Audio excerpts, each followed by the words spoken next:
We are training the next generation to meet the strategic challenges of tomorrow. We are dedicated to understanding in order to act better.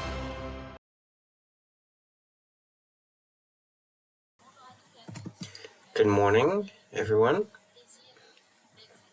I have the pleasure, I think I have the best job of the day. I've been invited to attend great panels, and I'm here to present an award. So I don't even have to look smarter than I am. I am there to give out gifts. Because, as it has been said many times, the purpose of the RAS is to encourage and to promote the next generation. It's an incubator of research. And we have the chance, I myself am an emerging researcher, and we are lucky to have young researchers of very high quality and students who have had the chance to participate in this competition for the best student publication. This year, I think Mr. Masse said it earlier, a few hundred publications were published on the RAS website. So that's to tell you about the quality of the work, and I have read I myself have read some of the papers that were selected for the contest. I can tell you it's really interesting, but like any contest, you have to choose which one is the best, and that's the most difficult. In this task, I would like to thank the selection committee that read and evaluated the papers. So among the people on the committee, there was Alexander Lanoska from the University of Waterloo, and the two visiting defense fellows from Queen's University, from the CIDP, from the Center for International and Political Defense, and for the United States, that is Lieutenant Colonel Wendy Lukash, and for Canada, Colonel Ryan Jerkovsky. They're the ones who read the papers that were submitted and had the difficult work of evaluating which one was the best, which came down to very few things, because the quality was there. Before presenting the three finalists, I would like to thank all the students who participated in the competition. And it was a close call, and I would encourage them to participate next year. Among the three finalists, the problem that we have when we have students who do quality work is they're called to do things outside of school, and so they couldn't be with us today. But I'm fortunate to have Louis-Benoit Lafontaine with me, who holds not one, but two master's degrees from Laval University, one from the ESI and the other one in international law. That's impressive when you know the administrative difficulties of Laval University. I'm a product of this. We have Maxandre Fortier, who has a master's degree from UQAM and who is not with us today because he is doing an internship at the Canadian Embassy in Paris right now. And since he can't present his paper, I received a small summary this morning, so I will read the summary in his place. And the third finalist, Amélie Charivet, who is starting her doctorate degree, her PhD at UQAM under the supervision of Professor Masse, who is interested in foreign policy and nuclear deterrence in India, and who will speak to us virtually. So I will let Louis Benoit speak first to present his paper entitled The Space Occupied in International Law in the Dynamics of Sino-American Competition. Thank you very much. First of all, I would like to thank the network for the opportunity. It is very much appreciated. And I would also like to thank and congratulate my other colleagues for their publications. So, first of all, I would like to say it's a subject that is of particular interest to me. It's about lawfare. So in my note, I was interested in the role played by international law and the dynamics of Sino-American competition. The first observation that is highlighted is that there's a gap in the relationship between the states and international law. So although both advocate to use international law as a strategic vehicle at times, there is still a gap in their propensity to invest resources for that purpose.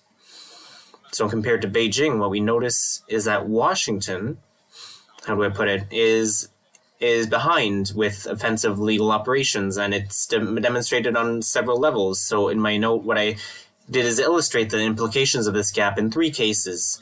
The first is the situation in the South China Sea, the second is the autonomous lethal weapon system, and the third is cyberspace. And each of them has political orientations, but from the Canadian perspective. For the first one is with Chinese activities that have to do with this, and the regime in Beijing declared to have indisputable sovereignty in 2009. So in the maritime area, Beijing acts with firmness, sometimes in a coercive manner, and then what they want to do is support its actions with a single legal reading. And they want to monopolize the type of legislative authority. So the Chinese regime seeks to crystallize its gains by looking at the behavior in the region. So Washington criticizes the activities of Beijing in this plan for 2 reasons. First one is its absence of the ratification of CUDM, and the second one is from the weakness of the reiteration of the American position, so the judgment of the international authorities. So I refer to, for example, the support which is granted from the United States on the verdict of arbitration procedure. So indecision continues with the membership of the ECDM and the history with international authorities, so it puts pressure on the American critics. So to remedy the situation, in my proposal, Canada should try to refocus the American discourse for the CUDM in Congress, in fact, more on the symbolic level than short-term. And other regional actors should also put more pressure or enhance the credibility of the United States with respect to activities to better engage other regional actors. So we need to increase the credibility of the Americans to improve Chinese legal revisionism. The second case is on the strategic advantage for Beijing. While Washington is preventing prohibition for a binding code of conduct, and Beijing is militating for a prohibition on the basis of a conceptualization and on the fact that there was never a later clarification. So the maintenance of the American position without the logic of granting a strategic advantage to an adversary allows for Beijing to have a double discourse, to pursue the research and develop this kind of equipment, and promotes the banning of the type of equipment. So in this case, Canada could take advantage of the absence of a universal definition to propose a definition of wages that are more in line with its interests and those of its allies. So Canada could be inspired by what would happen in 1997 with the Convention on Anti-Personnel Mines in Ottawa.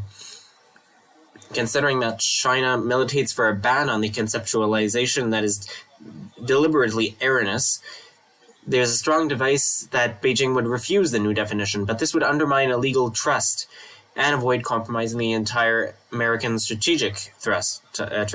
So in the cyberspace front, Beijing and Washington do not have to be on the same level.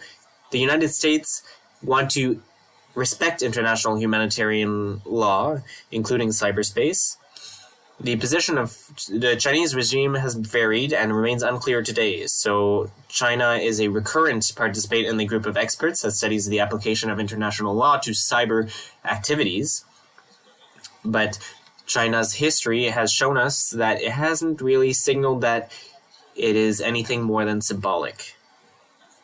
So at that level, the American strategy of deterrence, which is based on deterrence, manifests itself as a disadvantage today, a legal status quo that even today has no binding rules. In this regard, I propose in my note that Canada learn from the American situation and play the role of leader in the normative development by emphasizing its willingness to put in place standards for good practice. So even if Canada has already reiterated that there was an idea that the current international law was sufficient for the cyberspace domain, Canada would benefit from adopting a more nuanced position that strategic interests are the premise for establishing security conditions in the cyber environment. So finally, and I'll conclude, the essential thing in my paper is to show examples where international law is at the forefront of the dynamics of competition, if not in the Sino-American, and to propose positions to better address this new reality and understand it. So that's it for the paper.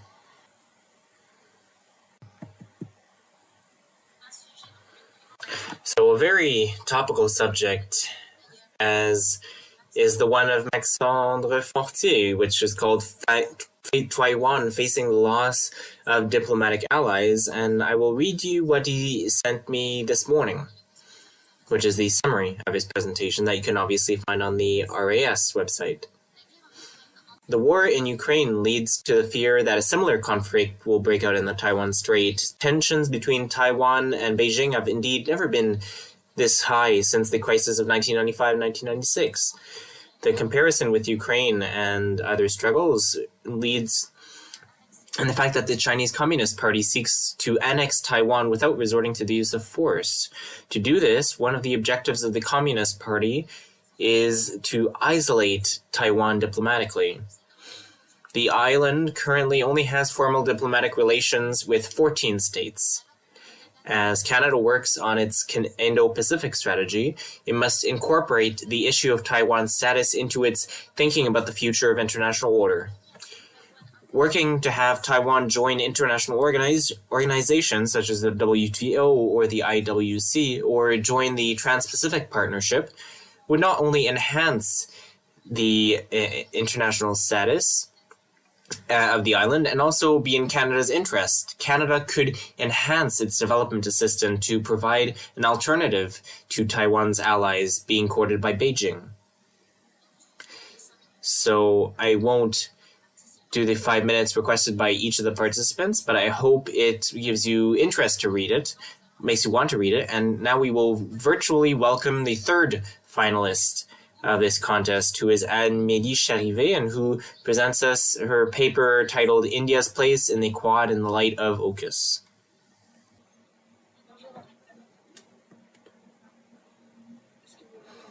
Can you hear me? Hello, everyone. Thank you to the network and the selection committee for the invitation. I just wanted to clarify that I'm starting my PhD at the University of Paris 2, which explains why I'm on Zoom today, and I apologize for this, but I'm very happy to present my policy brief, which is entitled India's Place in the Quad in the Light of AUKUS. And I was interested in the second version of the Quad, or Quadrilateral Security Dialogue, which since 2010 brings together the United States, Australia, Japan, and India, and whose summit heads of states took place in March 2021. And I wondered which consequences the announcement of the creation of AUKUS in September 2020 might have in the role of India within the Quad. So I have three answers here, or questions. The AUKUS announcement reinforced certain doubts that existed in India about the reliability of the United States as a partner, they are not an ally of India, and there are doubts, and they're more or less recent, and this is because of the relationship between the United States and Pakistan during the Cold War, and the departure of the Americans from Afghanistan and the possible return of terrorist groups. So this has reinforced the perception and the doubts. And the Quad works at two speeds because effectively the India-US Defense and Technology Initiative that it was concluded has not really proven itself. And it even ruled out any cooperation about nuclear submarines. However, the AUKUS announcement has strengthened the American pivot to Asia and has increased the potential for cooperation within the Quad, which is what India is taking from it. My second element of answer is about the consequences of the AUKUS announcement, which is that there is not really a weakening of the strategic cooperation between the four members of the Quad, because in fact the Quad and AUKUS are perceived as complementary and not two organizations that would be zero-sum.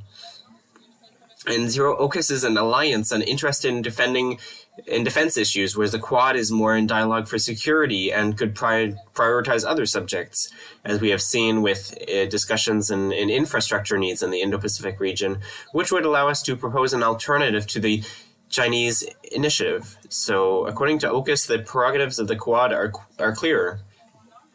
What is interesting to India, because they want to reinforce their architecture of strategic partnerships without provoking China with a security alliance, that would be, for example, it could be an Asian NATO group.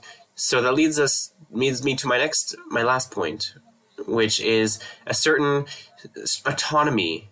So because of its strategic geographic proximity with China, India was often perceived as a brake on cooperation within the Quad, and the creation of AUKUS actually gives greater room to maneuver for India, because the Quad is perceived as an organization that is accused of balancing against China, and the Quad has not made any joint statement on the war in Ukraine, for example. So we're not trying to put India in a difficult position. And for India, AUKUS is also an opportunity to develop strategic partnerships with other countries, especially with France, which has emerged weakened from the AUKUS scandal. So based on these few reflections, it's possible for Canada to draw some considerations.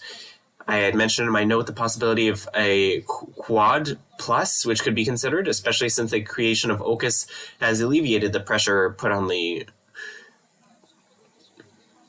Quad, finally to deal with defense issues, and could deal with security responses to natural disasters in the region and infrastructure issues, and could be interesting for Canada and the Indo-Pacific area.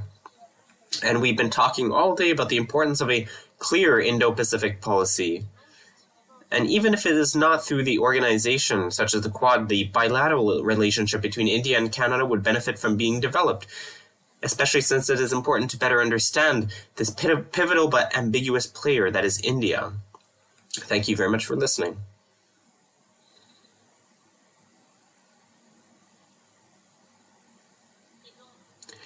And so the moment of results has come.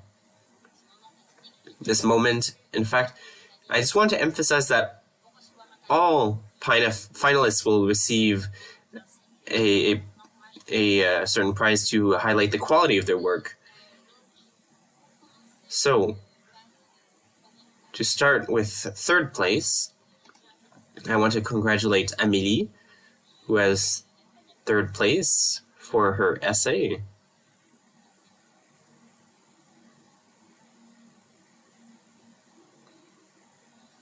Thank you very much. And so in second and first place, in second place, we have the work of Louis Benoit.